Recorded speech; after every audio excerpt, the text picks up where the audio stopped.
Իսկ այս պահին կարևոր է իմանալ էջի շրջանակում խոսելու ենք ժառանգական իրավահարաբերություններից։ Ժառանգության թեման այն թեման է, որ վստահ եմ կհետաքրքրի ձեզանից յուրաքանչյուրին, իսկ թեման մեզ առաջարկել է մեր հեռուստադիտողներից մեկը ներկայացնելով իր իսկ խնդիրը։ Ստացվում է, որ դուք այսուհետ հնարավորություն ունեք ձեր խնդրի վերաբերյալ իրավական վերլուծություն լսել պրոֆեսիոնալ մասնագետների կողմից, իսկ դրա համար պարզապես պետք է գրել մեզ կամ ուղարկել նամակ հենց այս պահին ձեր էկրաններին հայտնված հասցեներով։ Եվ ուրեմն այս պահին իմ հյուրն է Երևան քաղաքի նոտարական տարածքի նոտար, իրավաբանական գիտությունների թեկնածու, փաստաբանական ակադեմիայի դասախոս Իրեն Սարգսյանը։ Բարև ձեզ։ Բարև ձեզ։ Շնորհակալ եմ մեր հրավերն ընդունելու համար եւ կարծում եմ այն թեման, որ մենք այսօր քննարկելու ենք, վերաբերելի է գրեթե մեր բոլոր քաղաքացիներին, կհետաքրքրի նրանց այն տեղեկատվությունը, որը հաղորդվելու է, բայց թե ինչ թեմայի մասին ենք խոսելու եւ մասնավորապես ինչ թեմա է առաջարկելու մեզ հեռուստադիտողը, առաջարկում եմ դիտել տեսանյութը եւ նոր անցնել քննարկման։ Բարև ձեզ, ցանկանում եմ իմ խնդիրը ներկայացնել։ Ամուսնուցս բաժանվել եմ 10 տարի առաջ, բայց սաքսով չենք բաժանվել։ 3 երեխա ունեմ, երկուսը անչափահաս են, մեկը 13 տարեկան է, մյուսը 11։ Ամուսինս ամիսներ առաջ մահացավ, նա ունի տուն եւ հողամաս։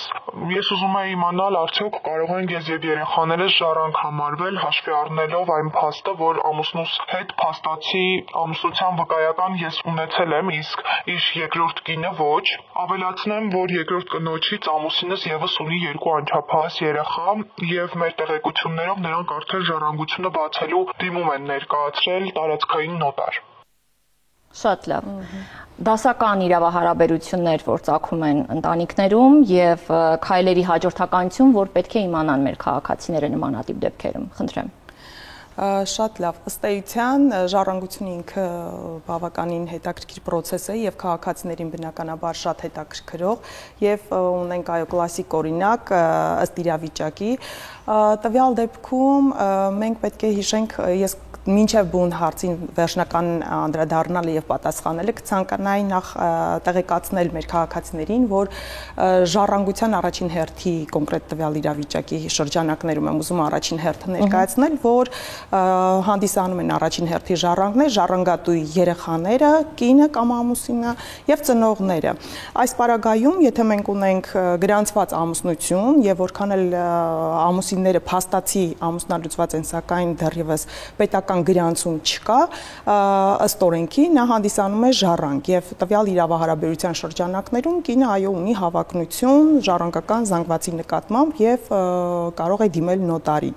Ինչ վերաբերում է երկրորդ կնոջ կարգավիճակին, բնականաբար նրանք չունեն գրանցված ամուսնություն, հետեւաբար նաեւ չի կարող հավակնություն ունենալ երկրորդ կինը, սակայն երեխաները այդ երկրորդ կնոջ անչափահաս երեխաները, որոնք ոչ այո առաջին հերթում են եւ առավել եւս ովքեր որ արդեն դիմել են նոտարին, խորհուրդս նաեւ կայանում է նրանում, որպեսզի այս կինը եւ իր երեխաները եւս դիմեն նոտարական գրասենյակ ժառանգություն ընդունելու հետ կապված հարցերը լուծելու համար։ Քիչ չեն դեպքերը, երբ փաստացի մարդիկ տեղեկացված չեն, որ պետք է ներգրավեն նման գործընթացներում, բաց են թողում այդ ժամանակահատվածը եւ հետո միայն իմանում իրենց իրավունքների մասին։ Այդ դեպքում ինչ քայլերի պետք է դիմեն, արդեն անցնեն դատական պաշտպանության։ Հարցը շատ ակտուալ է, շատ կարևոր, ինչու որովհետեւ մենք պետք է հիշենք, որ ունենք ժառանգության ընթացակարգ ընդունելու, դա 2 եղանակներն են ընդունման, դրանցից մեկը, որ 6 ամսվա ընթացքում պետք է ներկայանալ նոտարական գրասենյակ եւ դիմում գրել նոտարի մոտ ժառանգության ընդունման վերաբերյալ եւ երկրորդ տարբերակը դա ժառանգության փաստացի տիրապետման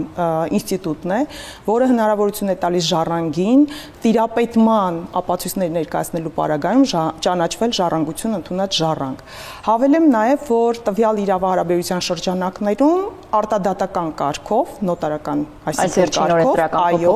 հնարավոր է նաեւ այդ իրավաբանական փաստի հաստատման համար դիմել նոտարին եւ չընկնել դատարանի, այսպես ասած, դռներ,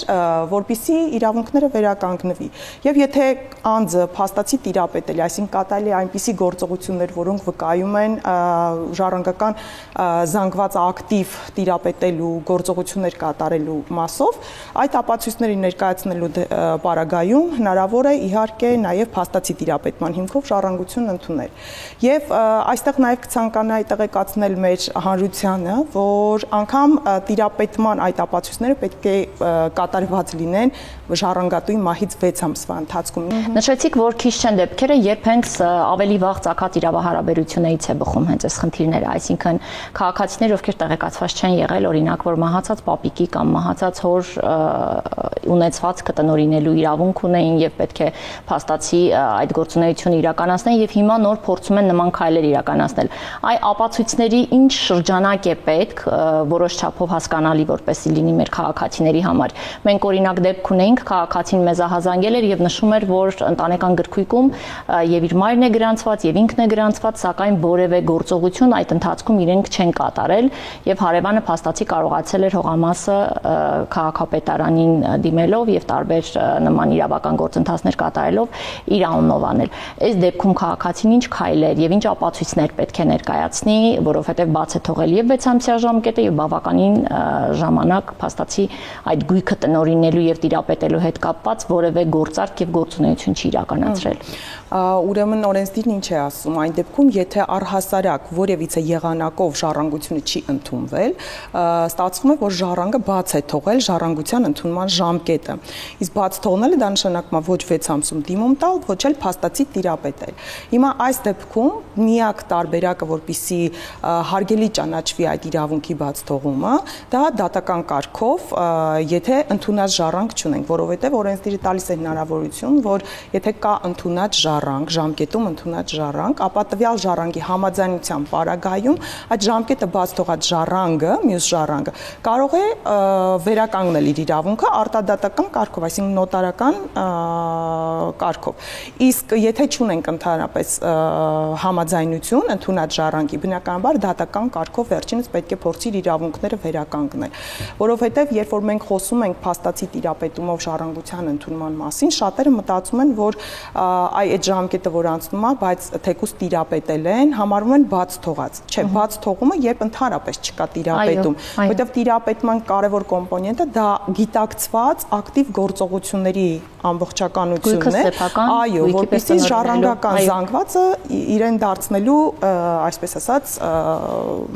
հնարավորություն տրվի։ Սա է ամբողջ մեխանիզմը ժառանգության։ Հետևաբար բաց թողնված ժամկետների պարագայում դրանք արդեն պետք է հարգելի ճանաչվեն ըստ անհրաժեշտության։ Ըստ ապացույցների շրջանակի։ Շատ լավ, ես ուզում եմ նաև անդրադառնանք, խոսեցինք առաջին հերթի ժառանգների մասին, խոսենք թե ովքեր առհասարակ ժառանգության իրավունք ունեն, ըստ հերթի ժառանգների ցուցակը ներկայացնենք մեր հեռուստադիտողներին եւ դրանով այսօրվա մեր խնդիրն ամփոփենք։ Եթե չկա կտակ, այստեղ արդեն կյանք է կոչվում ըստ օրենքի ժառանգությունը։ Եվ ես միշտ սրա մասին խոսելիս շատ կարևորում եմ օրենսդրի այն